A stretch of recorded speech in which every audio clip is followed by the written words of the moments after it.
નમસ્કાર શિક્ષક મિત્રો, આપણે જ્ઞાન સેતુ સ્કોલરશિપની અંદર વિદ્યાર્થીઓની હાજરી 80% ચકાસવા માટેનો વિડીયો બનાવ્યો છે, તે શાંતિથી નિહાળજો. આ વિડીયો ફક્ત 2 મિનિટનો છે. તો આ સૌ પ્રથમ તો ગૂગલ ક્રોમ ખોલવાનું. ગૂગલ ક્રોમની અંદર જ્ઞાન સેતુ સ્કોલરશિપ સર્ચ મારવાનું. એ સર્ચ મારશો એટલે ત્યારે આ રીતે ડાયલોગ બોક્સ ખુલશે.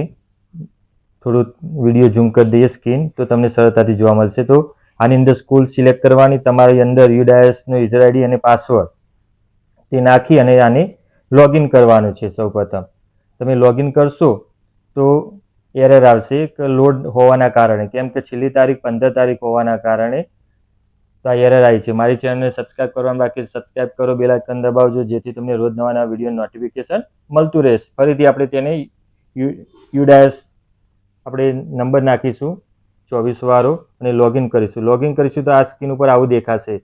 તો આ સ્ક્રીન ઉપર દેખાય આ રીતે, તેની ઉપર 3 આડા લીટા, એના પર ક્લિક કરવાનું. તેના પર ક્લિક કરશો એટલે પૂછવામાં આવશે સ્ટુડન્ટ એટેન્ડન્સ વેરિફિકેશન, તેના પર ક્લિક કરવાનું. અત્યારે લોડ હોવાના કારણે 15 તારીખ છેલ્લી હોવાના કારણે હાલ લોડ લેશે. હાલ મારે જો કોમ્પ્યુટરને લોડ આવી રહ્યો છે, સ્ક્રીન ખુલતી નથી. તો આ રીતે તમે ક્લિક કરશો એટલે તમારે સ્ટુડન્ટના નામ બતાવી દેશે. તો અહીંયા અમારે એક સ્ટુડન્ટ બતાવવામાં આવે છે કે જેની હાજરી 67% છે.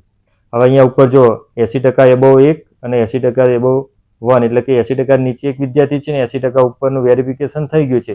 આ બાકી છે, તેનું વેરિફિકેશન આપણે જાતે કરવાનું છે. તેની અંદર સ્ટુડન્ટનો આઈડી નંબર આપેલો હશે, સ્ટુડન્ટનું નામ આપ્યું હશે, મોબાઈલ નંબર. જો તમે આ કરશો તો જ એને શિષ્યવૃત્તિ મળવાપાત્ર થશે. તો આ પ્રોસેસ દરેક શિક્ષક મિત્રોએ કરવાની ફરજિયાત છે, જે પરિપત્ર 10 તારીખે કરવામાં આવ્યો હતો. તો આપણે અહીંયા જોઈએ તો આઈડી નંબર, તેનું નામ, વિદ્યાર્થીનું મોબાઈલ નંબર, સ્કૂલ આઈડી, પછી અમારું સ્કૂલનું નામ આપ્યું છે. આ રીતે 67% હાજરી છે. તો અહીંયા યસ બટન આપ્યું છે, તેના પર આપણે ક્લિક કરવાનું છે. જો અહીંયા યસ પર ક્લિક કરીશ, હાલ સાઈડ લોડ લઈ રહી છે એટલે થોડી પ્રોસેસ વાર થશે. જો યસ આપી દઈશું એટલે સક્સેસફુલ થઈ જશે. અને અહીંયા જો આપણે અહીંયા એબો 80% ઉપર એક હતો, એ 2 વિદ્યાર્થી થઈ ગયા છે ને અહીંયા નો રેકોર્ડ ફાઉન્ડ આવી ગઈ છે. અહીંયા જો તમે જોઈ શકો છો 80% ઉપર એબો. તો આ રીતે આપણા શાળાના બાળકોનું આ રીતે તમે વેરિફિકેશન કરી શકો છો.